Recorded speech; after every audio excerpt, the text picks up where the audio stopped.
heard that you would entertain the idea of training Chocolatito. Obviously, you have a lot of great fighters out here. Look, why Chocolatito? Look, he already lost twice in a row. He got knocked out, and he's a small fighter. So it's not like I'm trying to get a fighter that's making millions. You know, I really don't know what his purses are, but I know those small weights don't make a lot of money. Their purses are not that big. So I just want to do it for the challenge. You know, You want to challenge yourself? Exactly. As a trainer, I've done it before. You know, I've done it before with fighters that you know, and perfect example is we're talking a few years ago with Brian Viloria. When Brian Viloria came to me, he had already lost. He had already got knocked out. He had already been champion. And people were already pretty much counting him out. He came to me and we had a few fights at the Alameda Swap Meet. You know, we fought at the Swap Meet when it was pouring rain, and we had to carry Brian into the ring so he wouldn't, because there was puddles. We were in the parking lot, puddles of water. We carried him into the ring so he doesn't get his feet wet. And we had to win those type of fights. We came from, you know, we started from the bottom.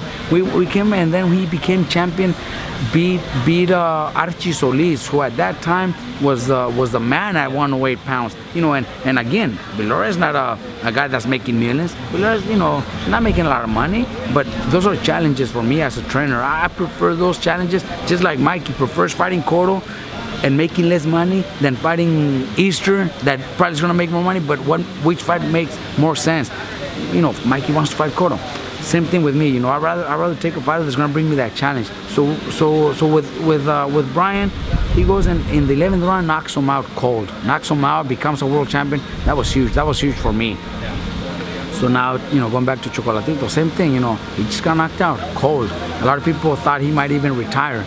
But if he still has some left and he still wants it in his heart, then I would love to be part of it, just to bring him back and make him the #1 guy at 115. What do you tell Chocolatito if he's watching? Look, Chocolatito, you know, he's got I heard it already got to his people. He's got a great team, and I know he says his dream is to train with Tito Trinidad's father, which I don't blame him. Trinidad's father is a great trainer, did a great job with Trinidad, and he'll probably have the trainer for himself. With me, he knows I have so many other fighters, but I just imagine all the work he would get with Joshua Franco, with Bam, with Biggie, with Licona, you know what I mean? He would get so much fucking work. He would get so much better working with me. You know, I dedicate myself from 10 in the morning to 6 p.m. for all my fighters. So it's not like I train them all at one time, and I don't train the one that's fighting next week or the one that's fighting next month. I train all my fighters. You know, they all get ready.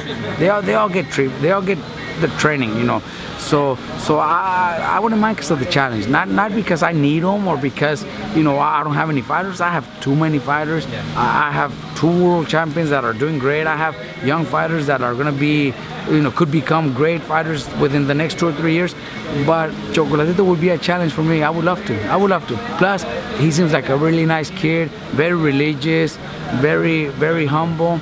So I think he'd fit in my gym.